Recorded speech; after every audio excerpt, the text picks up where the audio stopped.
Okay, so the NHL trade deadline has completed, sort of completed. It's over 7 o'clock, and I think all the trades still aren't in, which is really weird and crazy.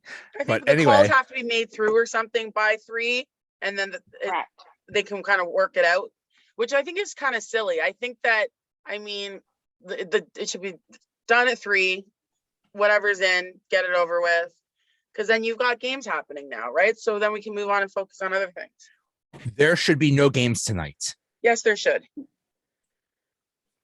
Why would you have games when you don't know who's going to be on your team and those players because that you just sometimes got? it doesn't.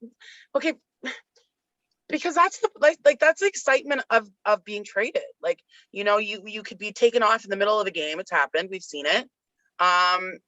You could play a game and then be traded right after.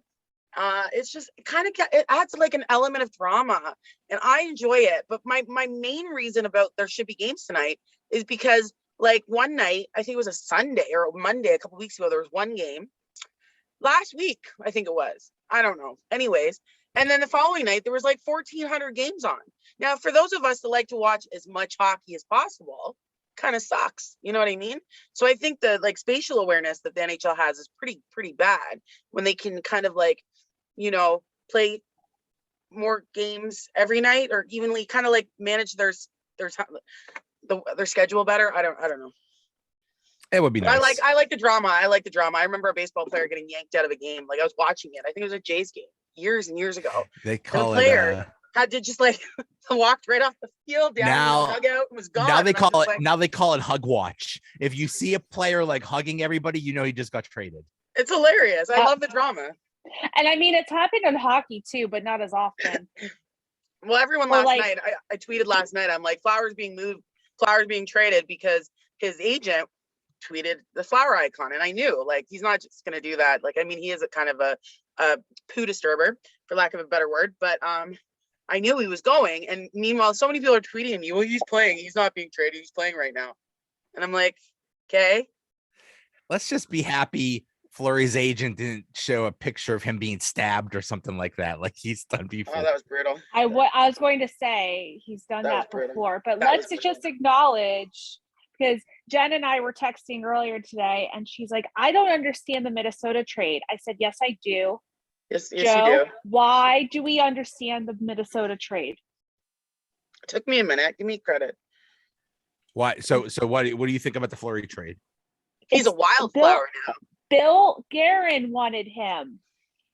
Billy G because wanted they to be were reunited. They were teammates. Yeah. And actually, right before I jumped on this podcast, NHL posted a video of Fleury walking into XL Energy Center being escorted by none other than the man himself.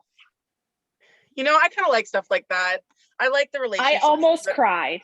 I like my pregnancy hormones. Yeah, my pregnancy hormones almost made me cry. I'm just happy Flowers out of Chicago. I mean, it's not that I dislike Chicago. Amongst all the crap they're going through, I'm just talking about the hockey itself. And I've enjoyed Chicago Blackhawks a lot, their success in the last 10 years. But then they kind of just dipped off. And again, not talking about the crap, the behind the scenes crap that were going on with a lot of drama. Just it's interesting to me how such a good team could just kind of fall right off the face of the earth, with two of the still but best hockey players on the planet at the time. And it was funny, my husband and I were just talking about that this weekend, because we were trying to because Chicago traded a cornerstone to their rebuild to Tampa. Okay. Brandon Hagel. And I mean, the price was high, but then I was like, okay, he's only 23. He's got 2 years left on his contract, and his hit is only 1.5 million. I'm like, okay, I can rationalize that. They're giving away picks to save money. Fine. And I just looked at him. I'm like, what? I'm like, I don't understand what happened to Chicago. They've got multiple, this was before the Fleury trade. I'm like, they have multiple Hall of Famers on their team. What on God's green earth are they doing? I'm like, they're in the middle of this rebuild, and you've got a 37-year-old goaltender, but then you've got all of this young talent up front. and because after the Hagel trade, there were rumors that DeBrincat and Kane were on the move. Mhm. Like, that's how crazy it has been in Chicago. They're a hot mess right now. They're just like, I don't know. I'm man. actually surprised they didn't, trade more pieces away. Well, the theme of this trade season was a seller's market. And when you're getting, crazy prices for like whoever you traded, you're getting crazy returns. Maybe they thought, let's just but that just makes no sense. Well, He's but 23 and he's 23 and cheap and he got traded. That just I trade multiple first round picks for that. Well, that's actually what happened. Tampa gave up 2 first-round picks and 2 players for it. They gave up Boris Kachuk, Taylor Radish, who were okay, but they definitely needed some help with their bottom 6. So I understood it, but I was like, why are you not going for a defenseman? But then I realized I'm like, getting Hagel for 1.5 was a much better cap hit than Kachuk and Radish. And apparently Hagel's more effective. So I'm like, okay, 23 years old and you're going to hang out with Braden Point and Anthony Cirelli and all these guys for a few, like, okay, I understand it. Whereas I'm going to segue into the big Penguins trade of the day. Speaking of multiple picks and players and everything else, I was like, Rickard Rakell, okay, haven't heard your name in a while. What have you been up to? So I had to do some digging. And I am concerned because he's had injury problems. I did not realize that he is hurt as of right now with an upper body injury that Anaheim coined as day-to-day, which I'm almost wondering if Anaheim, presented it that way just to trade him. And I'm sure the Penguins did their due diligence and I'm sure they hopefully I'm sure they did too, but I'm just looking and I'm thinking, I'm like, okay, going back to your point, it's a seller's market. But I was just trying to understand, I'm like, his best year was 2018. I understand he hasn't had a lot of people to play with, but in like the past 2 years, he's had Trevor Zegras. And if I'm not mistaken, and please double check me, I think when I checked, he has 16 goals and 12 assists this year. And I know that the Penguins fan base is going nuts because, oh my gosh, he has 16 goals. This is amazing. But you have 16 goals in a weak division. And very weak again, you peaked in 2018. And you've been injury-ridden since, and you're going to be 29 this year. And if my math is correct, he signed a 6-year deal in 2016. So am I correct that this is the last year of his deal? This is the last year. He will be an unrestricted free agent. So next you're year. paying that high of a price for a rental. Was it high? Was it a high price though? Okay, well, hear me look out. At the Claude Giroux deal though, which was also a rental, and granted, he's 35 years old, but not as high of a price. Giroux only said that I will go to Florida. So that basically took away all of the Flyers' bargaining power. So it's like, you just take what you could get. That is a horrible deal for the Flyers, but it is a crazy situation because they didn't want Owen Tippett. And Florida had already traded Frank Machado, who would have been a very marketable piece to the Rangers, which, I'll talk about the Rangers later and how wonderful they did. But Jen, floor is yours. Okay, so when the first trade came through, I was just like, okay, I mean, I didn't have much information about him. And I went on to Twitter to see if I could get any. And the poor guy was just getting roasted on a tweet that he was tagged on, nonetheless, by Pittsburgh Penguins fans. And I kind of lost it. I'm like, you guys, like, this is not how you welcome a new player to town. Like, you just don't do that. Wait, they were attacking Rakell? No. The what's his name? Oh, Bolo? Yeah. Oh, Bolo. Oh, yeah. They were attacking him, and I wasn't feeling it. I'm like, this is how we break players. This is how they come into the town and they already feel the weight of the fan base on them, and that cripples them, especially a younger player. I think he's what, 24? I don't know. Anyways, so I was kind of thrown off with that. I was already had a bad taste in my mouth. I don't know enough about him, and he's obviously not going to go right to the roster. Like, I mean, we don't know what's going to happen with him, but like with any trade, we don't know if it's going to be good or bad. Now on to Rakell. Rakell. I say Rakell. Rakell. Rickard Rakell. I'm having a day, guys. So yeah, I was at first I was excited. I'm thinking, okay, this is a good move. There's a little bit of depth here. You know, he's an established player. I didn't know enough about him, but then I talked to Ashley, and because we were kind of talking back throughout the whole day this afternoon, anyways, and she reminded me about how old he is. That his best year was 4 years ago. That he's currently injured, and he'll be 29 in May. So I'm sitting there thinking, okay, still okay, maybe. And then I saw what we paid for, and I'm sorry. And I mean, Zach Aston Reese and Dominic Simone are not the best players, right? So we kind of got rid of them. Sure, whatever. I know Zach Aston Reese was a locker room guy. He was good in the locker room for the team. So I mean, we kind of lacked that already. So losing that kind of hurt a little bit. But I mean, a prospect, and then it was a goalie. I think our prospect was a goalie. Yeah. And a second rounder in this year's draft. So I think we paid a little too much, because I mean, he's an aging player. We've already got, our core is older, like they're in their mid-30s, right? And this team already has enough with injuries. You've got our three core are all injury prone, you know, like one shift could change anything because of their past injuries. So why are we bringing in a player that's, you know, middle-aged when it comes to playing in hockey, and injury prone? I mean, we need to get younger and faster, not older and slower. I mean, we've covered that part.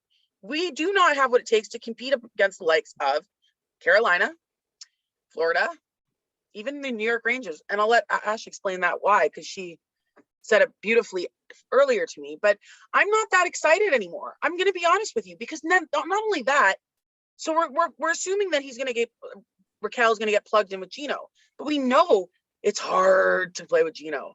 We know it's hard to keep that line consistent, right? So Rakell has never had, I'm sorry to butt in here, but Rakell has never played with that caliber of a player in Anaheim.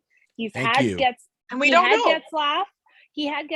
you know, but, you know, I would say, because Rakell got there, I want to say in like 14 towards the end. So like Solani was in his last year, and, you know, but Getzlaf hasn't been the same in quite some time. And, you know, I mean, outside the past 2 years with Trevor Zegras, you know, he really hasn't had anybody up front. Anaheim's been weak up front. So for him to transition from, you know, playing with like aging centers or centers who are just trying to prove themselves to, you know, centers like Malkin and Crosby, who are, or even Carter, you know, let's throw out all three out there because they're all in the same age group. They're all experienced, and they're all so quick-witted and, you know, so used to being in their own rhythm that I don't know how that's going to transition, is what I'm getting at. You know, so that's really my concern that I think a lot of people aren't factoring in here. Well, they were so limited, the Penguins. They were. You know, a lot of the good forwards are already gone. Okay, and they had no space. They had no salary cap space. So the only way to get anybody good is if they traded anybody good or anybody with a high salary. So you'd weaken your team to strengthen your team. So at worst you'd worsen the team, and at best you would slightly improve it. So you had that. And when I look at the return for Rakell, I don't think of what they gave up. I'm thinking what they didn't give up. They did not give up a first round draft pick. They did not give up any of their top prospects like P.O. Joseph, Ligare, Pullen, anything like that. So Joseph would have been a big loss. yeah, well, we'll see. Hopefully they like him. It doesn't seem like I they mean, like him no, that but much. I mean, in terms of being a top ranked prospect. So you're right on that. You're trading away 2 players who are expendable. My final thoughts on it is Anaheim's karma for the Chris Kunitz Ryan Whitney trade. Because at the time, the Chris Kunitz and Eric Tangradi to Pittsburgh for Ryan Whitney seemed like, Pittsburgh was getting fleeced. That was the analysis at the time. And we can say now, Ryan Whitney himself will say, you know what, that trade worked out well for Pittsburgh. Yeah. So yeah. So we'll see. I mean, like you said, Hextall had to be creative because of the cap, but let's face it, a lot of teams did. Tampa had to do it. Florida had to do it. Florida just did a 3-ring circus with Carolina and Columbus, which is crazy because why would you do a 3-way trade with one of your top competitors in the playoffs? Like, how crazy are you? The two number one, that's no. weird. And who else was I thinking? Carolina, Florida, even Colorado made some moves, and we know Colorado's up against the cap, and Landeskog's out. Like, they might have to pull Kucherov this year. Yes, we're going to call it pulling a Kucherov. I think I just want to go back and touch on the Pittsburgh trades for a minute. I'm always, when we get a new player in, especially a player that I don't know too much about, I'm always skeptical because, like an issue that we have with this team, its identity right now is fluidity. I mean, the last couple of games, the last period of our last game was absolutely beautiful. I was stunned.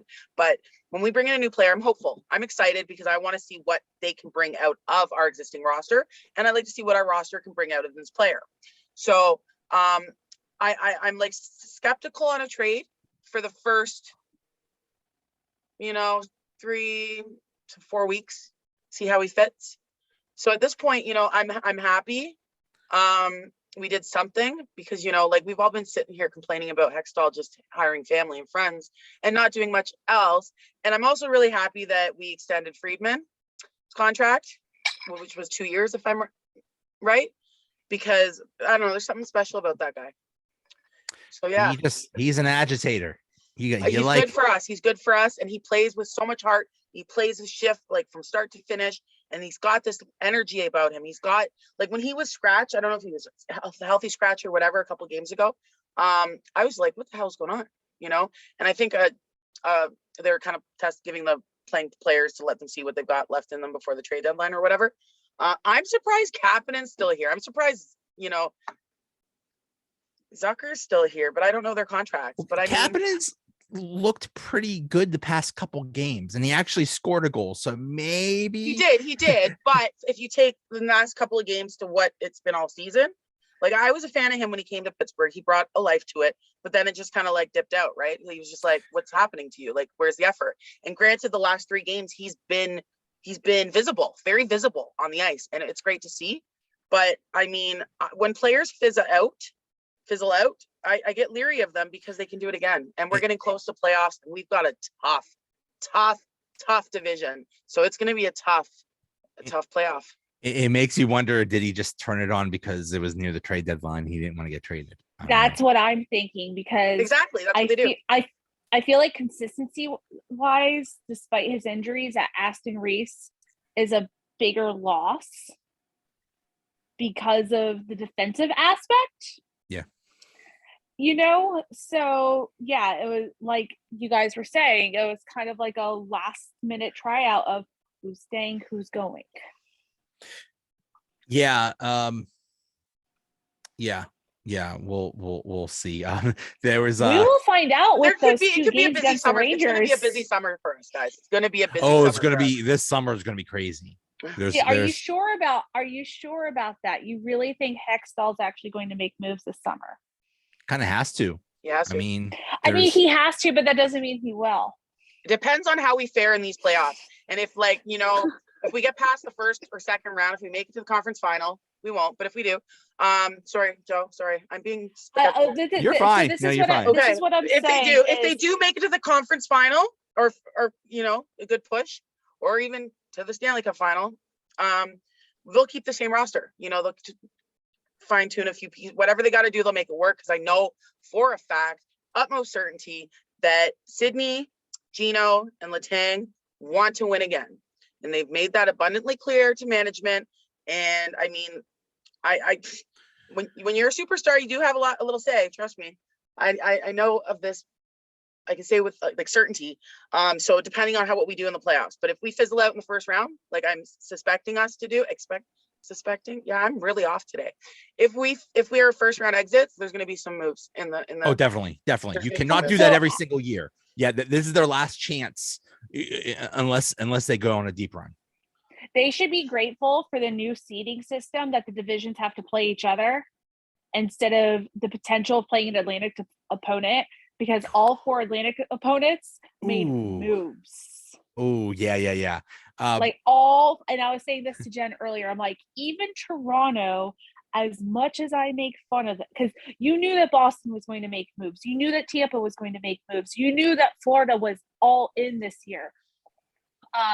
But even Toronto going out and getting Mark Giordano, like, this is uncharacteristic of you guys to get a defenseman. Like, who are you? Well, and apparently Toronto was in the running for, I want to say Fleury, maybe. I was reading there were actually a few players there in the running for, and they lost out. So it's not that Toronto didn't make an attempt to make even more moves. I would have loved that so much. I would have gotten a flowered Toronto jersey, and I'd wear it on the show every time we did it. That would be amazing if they got Flower. Holy crap. That, I mean, especially the way that the goaltending issues they've been having lately, that would have been really interesting. But I mean, I applaud Toronto actually for making attempts, because I feel like this is the most valiant attempt they have made at the deadline in quite some time. I think Dubas has done a good job with this team. I think he's done a good job. Yeah. I mean, considering all things considered, I think the problem really lies within the coaching staff. And I know that's not what we're talking about today, but I think Dubas is good. He does his job well. And all GMs he does what he can with the resources that he has. Yeah, because we know that Brendan Shanahan is really the one running the show there, and Dubas is just a puppet. So I feel like he does the best that he can with the resources he has. The relationship Dubas has with the players too is something. I don't know. I mean, I'm trying to get a hold of Dubas. I know you guys are going to hate this, but I've been trying to get a hold of Dubas because I want to help the Leafs. I know what's lacking, and I've studied the game long enough, so I do know. And I've been trying, and I spoke with Jeff Merrick. I don't know if you guys are familiar with that name. Yeah, I think Sportsnet he works with, and he might be helping me try to get in contact with him. But I mean, you guys know I'm a Toronto girl, and if it was Leafs Toronto final, go Pens, obviously. But you mean Pens Leafs conference final? You said Leafs Toronto, like same difference. Whatever, if it was a game between. I gave my pregnancy brain to you. Yeah, okay, maybe that's what's happening. I spent too much time talking to you today that it's transferred to me. But what I'm saying is I would like to see Toronto do it, mostly to shut up the fans, because ugh. On paper, it does not look good for the Penguins, but also on paper, it's not like they're they're doing terrible this year. They have the potential, and really, what is it all about? It's all about the goaltending. If Jari it's the will. They've got to want it. They've got to play like they want it. Something I've been saying all season is they don't seem connected. They have moments. The most connected I've seen this team was in the third period of the game against Arizona. And Arizona's been a force lately. Yeah. That third period was magical. I was watching it just more, give me more. They were so connected. But if you look at teams, we play checks notes, teams like Carolinas and Rangers now, that's someone we got to talk about because, they're good. They're really good. If we can't hang with those teams, it doesn't matter how good we look on We'll paper. see. We'll see. We'll see. And I think Jari's not a question. I think he's no, I think he's solid. I think he's yeah, I he think has he's his good. moments. He's got a few bad games, but I mean, like, they're not all going to be good. And Casey's been pulling his weight. So I mean, Jari has a lot to prove. He single-handedly cost the team the playoffs last year. He has a lot to prove, and that's on his mind. That's on everybody's mind. I don't remember that. You got to catch fresh. I don't remember. Jari just gave away Jari single-handedly lost that playoff series against the Islanders last year. Single-handedly, he just had a meltdown. You know what? Okay, last year, yes, okay. Yeah, they all blur together. I'm like, no, and the reason why I like, obviously Hextall has not made many moves in the past 2 trade deadlines, but what I like is everybody likes changes of scenery, and Rakell's coming in and wants to make a good first impression, and the team wants him to do well, and the fans and the city want him to do well. We want another Bill Guerin or one of these great acquisitions, Carter last year, or I'm thinking of Ron Francis and Olaf Samuelson 30 years ago. I don't know how I could handle that. So I had to deal enough with Carter coming from LA and falling in love with him. Yuck. And now you've got Rakell coming from Anaheim. I love Carter. And now an Anaheim Duck is coming, but I don't think he played. How long did Rakell play for Anaheim? Since a long time. Been a while. Yeah. Like 8 or 9 years. So I don't want to like him.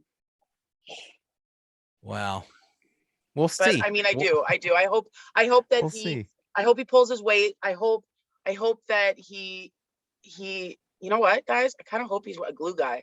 Like, he turns out to be one of those locker room guys that hypes people up, is on the bench, just getting things done. I hope he's excited to come to Pittsburgh and he shows it every night. And once his injury is better. Yeah. What makes you a glue guy? Scoring goals. So we'll see. He's a shooter. Apparently he just likes to shoot. So he is a shooter. I know that. I like shooters, but they have to be quality shots, because if they're flying everywhere but on the net, I don't have time for that. Yeah. So who won the day? Who won the day, though, guys? Who won the trade day? I gotta go through my tracker, because I kind of had to you gotta think Florida won, but there's some low key Carolina and Colorado. They were and St. Louis. I really like the depth that St. Louis made on defense, with Nick Leddy and Luke Witkowski, and I was surprised that Yzerman made that move, to be honest. Like Jen said, Colorado, made a couple of moves, like the trading for Andrew Cogliano. That could be their X factor, to be quite honest. If Fleury Cogliano is so good. If Fleury gets hot, I mean, Minnesota's up there too, right? You just got a franchise goalie, a Hall of Famer. I think that's huge. But I'm telling you right now, as loaded as Florida is, they are not winning the cup. Yeah, they are. I take it to the bank. It depends on which Sergei Bobrovsky you get.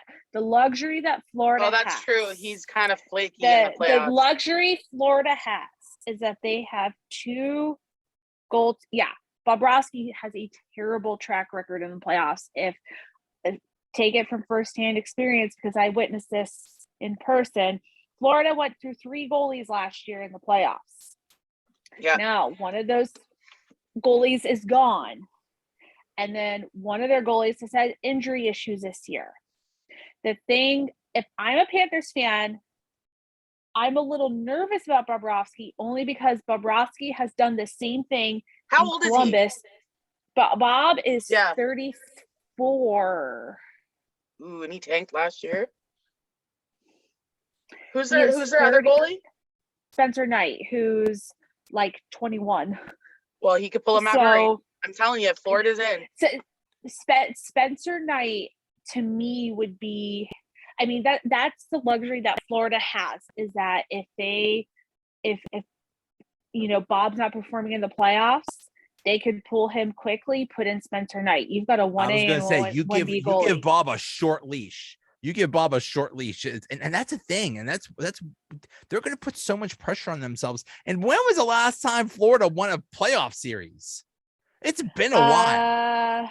No, because I was going to say 2016, but that's not true because they finished top in the Atlantic, but then lost to the Islanders, who are a wild card team.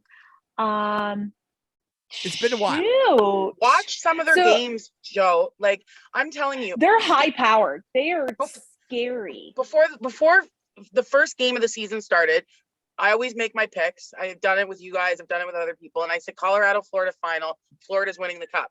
And I said that because of how much they've been growing over the past few years, as well as Joe Thornton. I'm always cheering for Joe Thornton to win the cup. He's been my favorite hockey player since he came into the league.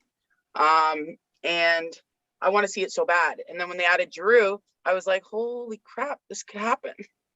Well, and the thing with on Florida paper, is they look awesome. Yeah, on the ice, watch a game, Joe. It's electric. They're a team to watch. Now, what's going to be interesting is right now, Florida, I believe, is projected to play Boston in the playoffs. Is that correct? Or are they projected to play Washington? How did it work again? So first place right now, it's Florida and Boston, and then so how does it work again? I forget. forgot. So first place plays the first wild card. First place overall in the conference plays the second wild card. So that would be well, Bruins and Florida, Capitals Washington. are basically the same. Be Florida, Washington. Florida. So Florida could easily take Washington, Boston in the first Tampa. round. Toronto fell to fourth. Toronto's third. Toronto's third. No, right it now. would be Toronto, Tampa is the projection right now. So then it would be Boston, Carolina, Boston, and then New York. Because Pittsburgh. Florida better. Tampa. That would be hilarious. Toronto and Tampa. I'm like, this playoffs is going to be so much fun. My goodness. But if I am Florida, I am hoping to the hockey gods that I do not have to play Boston in the first round. Oh yeah. Because it would be crazy, we know that guys. Boston typically loses in the second round, but they win the first round. You know what'd be crazy, guys? If it were a Toronto Calgary Stanley Cup final. Yeah. Would you watch it? Yes. I know you would. I would watch it. Ash it. You're gonna have your situation. If I can watch it. You'd watch it. If I can. I think it would be really cool if Toronto went on a deep run. And for me, it's law of averages. When you're that good for every single year, eventually you're gonna figure it out. Like St. Louis. Right. And like the Capitals. The Penguins beat the Capitals every single year, and eventually the Capitals won. Eventually, it averages out. So I like that we all like that, though. I actually kind of like, as Pens fans, how we all kind of like that. We like Washington. I'm gonna tell you right now. The teams. There are very few teams in the NHL I really dislike. I will say the Bruins are one of them. So the way that the playoff picture is right now, as long as it's not the Bruins, I'm fine. Now they always make it deep. They always make a deeper run, though. The Bruins and the Leafs fans are the worst ones who come here to Tampa. But that being said, I know that the Leafs fans who come here are not indicative of the true fan base. I know there's passion, and they forget that because they're on the road, they forget the rules, which is fine. But I mean, that being said, I feel bad for Leafs fans because they are long suffering. Very long suffering. They're like the Cubs or the Red Sox or the Cincinnati Bengals. It's like they've just been suffering for so long. Or the Detroit Lions. What Chicago they always team suck. didn't play for like 100 win for 108 years? Was it the Chicago Cubs? Chicago Cubs and the Boston Red Sox were both like did not win for decades and decades and decades, and then they Crazy. finally I won. couldn't even championships, so. imagine it.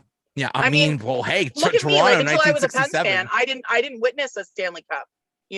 Like my teams have been Toronto, San Jose, and Pittsburgh. So I mean, I can kind of relate to Toronto fans, but I mean they're so like cynical sometimes, and they bitter, and it's like they've got a really great team right now, and they expect every game to be like 7-1 win, and then like, oh, Campbell had a bad day, that's it, trade him. It is so hard to play in Toronto, and I swear if any of those players, Leaf players, ever go on social media, it's a bad idea. Yeah, I'm honestly really surprised that a lot of Leafs players can handle it mentally, like you said, because the media up there is absolutely ruthless. It's the pressure cooker. I mean, not just the media, but the fans. The fans are awful. They were horrible to Phil Kessel. I remember that. Telling him like get out of the city. Toronto is not it's weird because like I look at, teams, the Bruins usually are good at pacing themselves, the Lightning, the Penguins were, when, they won their 3 cups with, Crosby, Malkin, and Letang and such. These teams who are the Leafs don't have the ability to play that kind of hockey. They do. They just don't have the right motivation. They don't have the right motivator but what I'm telling saying, them that they can do that. They don't have the media and the fan support to play the long game is what I'm saying. But they don't also it's the mental aspect. I don't even understand why Toronto's so bent. I mean, we've won 2, what are they called? What's the baseball one? World Series. It's sure 20, 30 years ago, but we still won back to back. We just recently, the Argos won, the FTC or FSC or soccer won, Raptors and then won. The Raptors won a couple years ago. But hockey is king. Hockey is by far the most. Of course it is, but most hockey fans are fans of all other sports as well. Yeah, so but they want. It's like there's something about the Leafs that is like the next level, because really when you talk about the Jays and the Raptors in particular, they're Canada's teams in their respective sports.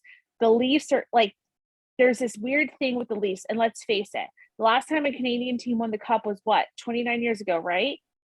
93? Yeah. That was that long ago? Yeah. And and you figure, okay, Montreal went to the cup final last year, and just like, it was like, thanks for being here. See you later. No offense. Thank you for that, Montreal. But think about it, like, that was so embarrassing for them.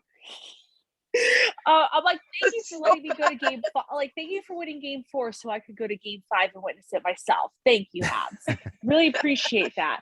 But I mean, let's face it, like Calgary has been pretty consistent over the past 20, 30 years. They haven't, like, they've made 1 cup appearance, if I'm not mistaken, which was 2004, which they were up 3-2 and then lost in 7 to Tampa. They look good this year. 2004, and Calgary looks good this year. You've got Toronto, Vancouver's still in the mix, right? Winnipeg and Vancouver are 18 and 19. Winnipeg. Edmonton's 15th, but Edmonton. Yeah. They don't. I don't even consider them a hockey Calgary team right and Calgary and Toronto are really the only 2 Canadian teams who have a chance, but. I mean, I still feel that as much as Florida and Colorado are perennial favorites, I still believe that this could be anyone's year. Oh, yeah. I think anyone could come out. Definitely. Carolina getting Max Domi is a big move because they just upped their physical toughness. Absolutely. With that one. And Domi can play in all the special team situations. He is his father with better hands and a little more discipline. Ooh. And he plays with a lot of heart, and that heart. Yeah, I would have liked it if the Penguins could try to get him. Maybe.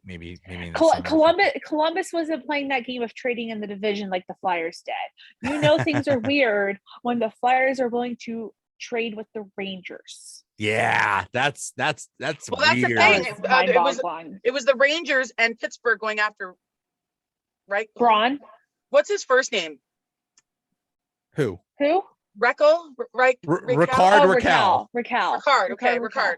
It was a bidding war between the Rangers and Penguins, and we we outbid and outpaid, in my opinion, and got him. So the Rangers wanted him. Rangers are good. And what's crazy is the Rangers, I feel like, had more expendable assets because of how young they are. You know what? How about the Canucks not doing much? I would have thought that Jim Rutherford would go wild. Well, yeah, so but that's the thing with- Vancouver is not in a position enough to compete. Like, yeah, the West is wide open, but I think the West has the problem of they're so central dominant that I would be shocked if a Pacific team made it to the Cup final. Like, that's how good the Central is. So Rutherford probably looked and said, okay, they changed coaches this year. They've had their fair share of injury problems. He probably figured, like, this is not my year to go in, which is something he never pulled with Pittsburgh. Well, he's probably learned, you learn from your mistakes too. So well, also different circumstances. I mean, every year it's the same thing with the Penguins. Like, oh, Crosby and Malkin are getting older. We got to win now. It's every single even older year. next year. It didn't matter if it was year. Chefero. It didn't matter if it was Chefero, Rutherford, or now Hextall. They always pulled that same play. They had to go out and get a forward every single year. So when it was like 2:00 or whatever, and I saw that Hextall had it traded for a forward, I was like, are you trying to finally change course after, 16 years or whatever? And nope, they still had to go and get that forward. Here's a quote from Penguins president Brian Burke. He said, I just checked with the league. I checked. There's only one Stanley Cup. NHL front offices make more mistakes at the trade deadline than we do the rest of the year. Hey. What? I mean. Wait, can you say that again? He said NHL front offices make more mistakes at the trade deadline than we do the rest of the year. Which is true. Well, I think what he's saying is teams overpay. Yes. A team, a trade you're making on March 21st is not a trade you're making on July 1st or something like that. So Julian Brisbois said something similar about a couple weeks ago. He said, and pardon the language here, he said, you're either damned if you do or damned if you don't. And I'd rather be damned if I do. There you go. No, it's like anything. It's like what's another phrase? Whether you think you can or think you can't, you're right. Yeah. Kind of thing. Yeah. I mean, let's say the Penguins did absolutely nothing. And they say, well, our team is pretty good, blah, blah, blah, blah, blah. Every other team got better. They did. You fell behind. Boston got 2 defensemen. Like Boston, we didn't even talk about the fact that Boston got Hampus Lindholm. And is that the one that they gave him an 8-year contract or something like that? Now there's something. I love Hampus Lindholm. Love Hampus Lindholm. Welcome to the team. Come here for a boatload of money. Here, we have a giant room full of cash that you can just swim in like Scrooge McDuck. Yeah. Welcome. And then Boston went out and got another defenseman as well. And I'm like, okay, Boston, you're telling me that you understand that your 3 competitors in the Atlantic are high scoring offenses. And you're like, you know what? We're a one-line team. We need to defend well. That is what they told me. They got the same thing going. Bergeron is not exactly young. No, he kind of have to win now not. too. He's the heart of that team though. Like, even if he can't play as much as, he still plays well. I don't know. He's still a force on that team. He's still important. But Bergeron kind of reminds me of Pavel Datsyuk. Yes. He just I'm like, just when you think he's supposed to get worse, he doesn't.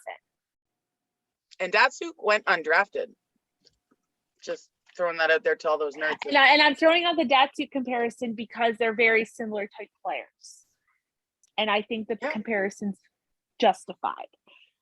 So, you can never rule Boston out. And I'm just going through the other trades and I'm just thinking, I'm like, darn it, Rangers, you got deeper. And I don't know, Joe, have you watched all the gaps? Have you watched any Rangers games lately? I know we have 2 coming up in the next couple of weeks, but I watched the Rangers. Rangers games are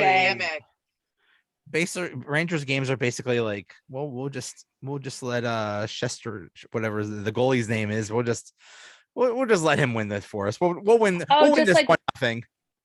Just like they used to do with Lundqvist. How about wasn't Here's this. Hold on, just before we move on. The last Rangers game, they played the Hurricanes. The Hurricanes outshot the Rangers 44-18, but the Rangers won 2-0. exactly. And then the Rangers won last second with 31.6 seconds to go on Saturday here in Yeah. Tampa. That game was insane. the Rangers had what? It wasn't it the number 1 overall pick that left Rennie out, and he's a bust. It happens. It happens. But he could go to another team and end up playing better. You know, under a good coach, any player could be good. And I've been saying that for my whole career in That's coaching. scary. And Chris Kreider has leveled up the past couple seasons. Yeah, like and leveled up. he can suck it. It's He scary. gets no love from Jen. What another thing? Derek Brassard is now on his 7th team in 3 years. Who was he traded to? I missed it. Was it Edmonton? He was in No. Philly. He was in Edmonton. He is now an Oiler. 7 teams in 3 years. That dude does something. That dude, he smells or he microwaves fish he puts fish in the microwave. Yeah, he brings fish to lunch for lunch. He clips his toenails like right in the middle of everybody. He does something to piss everybody off because 7 teams in 3 years. We know what he did in Pittsburgh. He pissed everybody off here. Just so by his he had a play. terrible reputation in Columbus. So, my husband will be the first. He likes to joke that I was one of the first aboard the Brassard hate train, and the conductor is him, and the problem with Brassard, it all started in Columbus, was he was really skilled and but he couldn't like capitalize on that skill, but he always had an attitude problem. Same And that problem team in Pittsburgh. No follow through, and ego. That's a problem. Yeah, a lot of players do have. Sorry, guys, my eyes are raw. And the crazy thing with like when he was in Columbus is you figure that they had all these young kids. They had Jakub Voracek round 1. They had, I think Cam Atkinson was just coming up. They had Jared Bull, Derek Dorsett. Like they had all these kids who weren't the most talented, but they were hungry. And then of course you had Rick Nash. But then you have this goober Derek Brassard, because I'm trying to not say a curse word on this podcast because we're family friendly around here. And he just brought them down. Now, granted, he went to the Stanley Cup final, I think, because he was part of one of the trades to the Rangers. Like he's made some deep playoff runs, but it's sad because now he's going to Edmonton, who we all know has a character problem in that locker room. And he's gonna make it worse. The last thing they need is another nuisance. I was at his first game in Pittsburgh. Bouchard. I was at the game, right? Was it in Pittsburgh? Wherever it was, his first game with the team. I can't remember what city it was. It could have been Pittsburgh. I was on the glass as usual, and there was these guys behind me, a line or two. I'm so fried today. A couple rows behind me, and they were just going off on how great Derek is, and this, that, and the other, and how excited they are. And I'm just sitting there going, so you don't watch anything but Pittsburgh hockey, clearly, because wait a minute. When the Penguins traded for Brassard, everybody loved that trade, and then thinking, "Oh my God, this is going to be awesome." Not the guys behind me. Well, no, I mean they no, yes, sorry, yes, the guys behind. What's wrong with me? Yeah, especially the guys behind me. They were yeah. Everybody was excited for that trade. Like, oh my God, what's Brassard going to do in the Penguins? This is going to be so awesome. Well, everybody's really excited about. I'm never going to know his name. The new guy. Oh, Rickard Rakell. Rickard Rakell. Everyone's really excited. This, that, and the other, and sometimes, and no disrespect to the listeners, but some of the fans are so like out of touch. they don't know anything more I than don't what's presented in front of them. I think about the best trades that have happened to the Penguins, at least in the past like 15 years. Okay, I'm going to say post-lockout era. The best trades for the Penguins have been the ones that people downplayed. Oh yeah. Like think about Kunitz and Guerin in 09. I mean, the Hossa trade I would say was still a win. You know, I mean, you got yeah. Oh my God, he caught on fire when he was with the Penguins. And those then, 2 weeks he was with the Penguins. Right, and then of course Pascal Dupuis, like hello, graced Pittsburgh for 7 years, and then I'm trying to think. I felt there were deals in 16 and 17, and I'm totally blanking right now. And the ones that were a big deal, like or like how when they traded for Hornquist, but the Nick Spaulding piece was a bigger deal than Hornquist, and Hornquist turned out to be the better of the two. Yeah.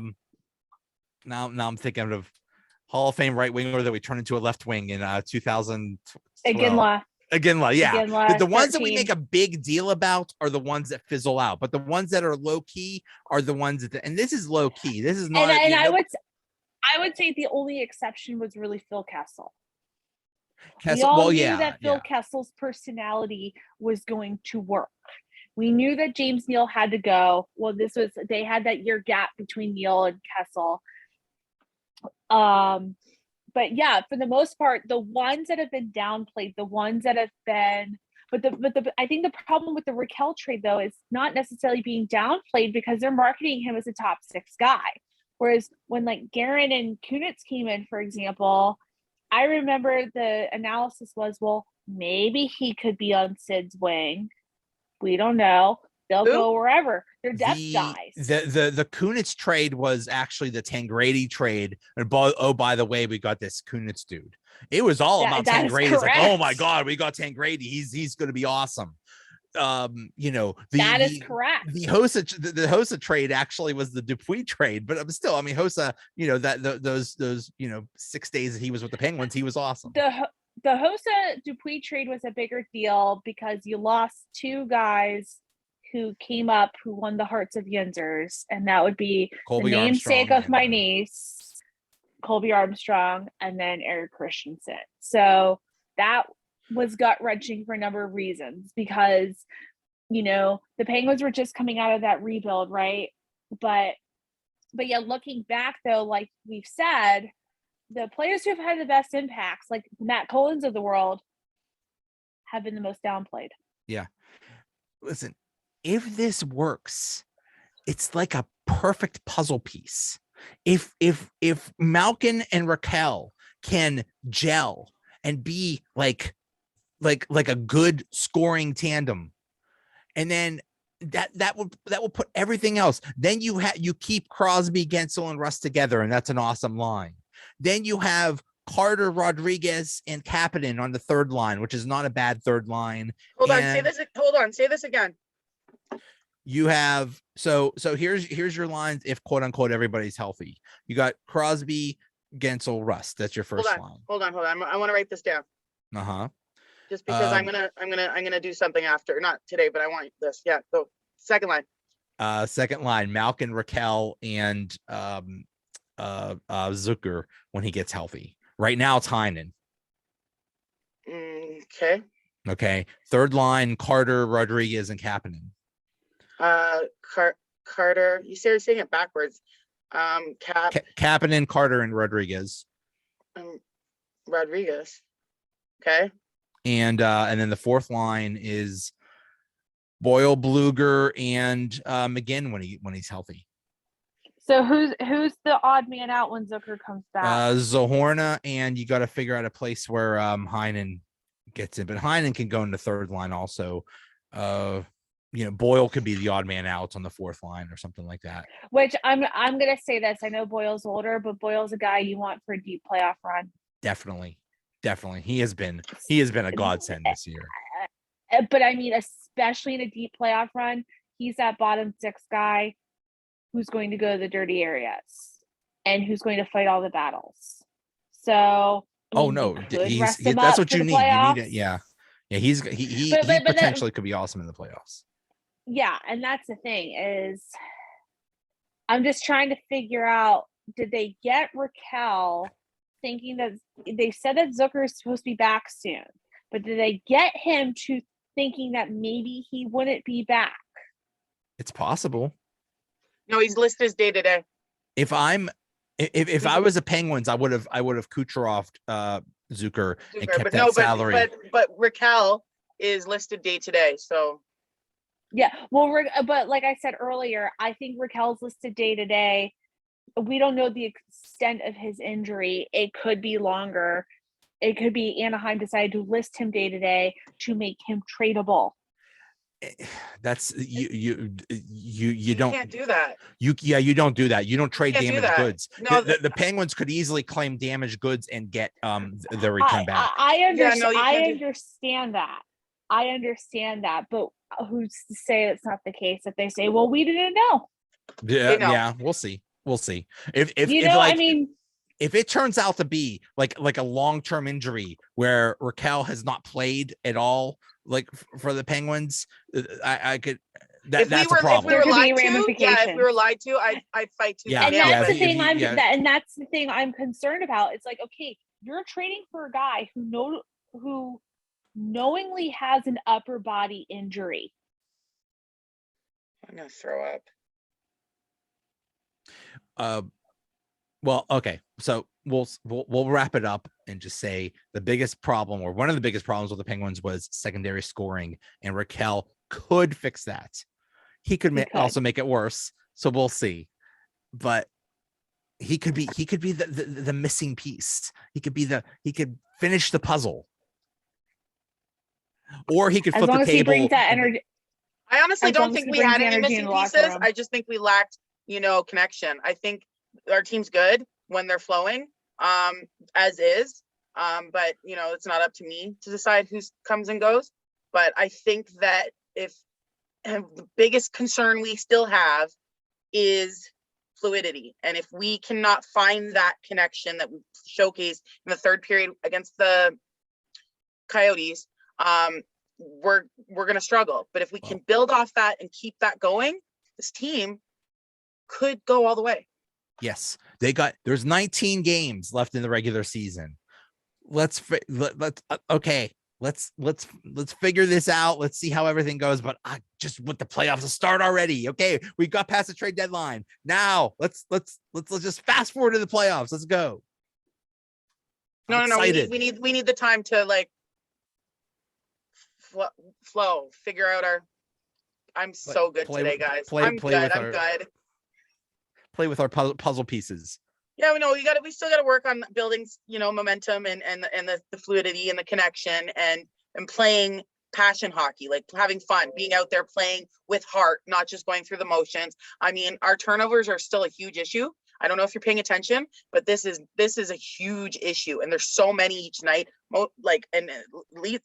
Least leading to the other team to score. I'm so out of it tonight. I'm so sorry, guys.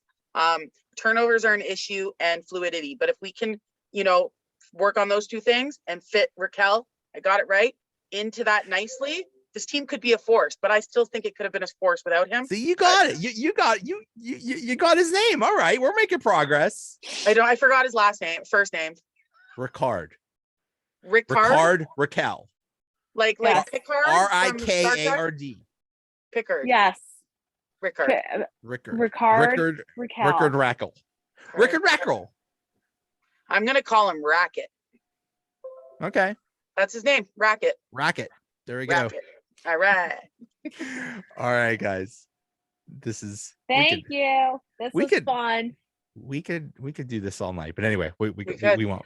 But we will at the end of the month, because we gotta, do our thing. We'll talk again. Yeah, we'll talk again. All right. I look forward to it. Thanks, everyone. Bye, guys. Thanks. Have a good night. Bye. Bye.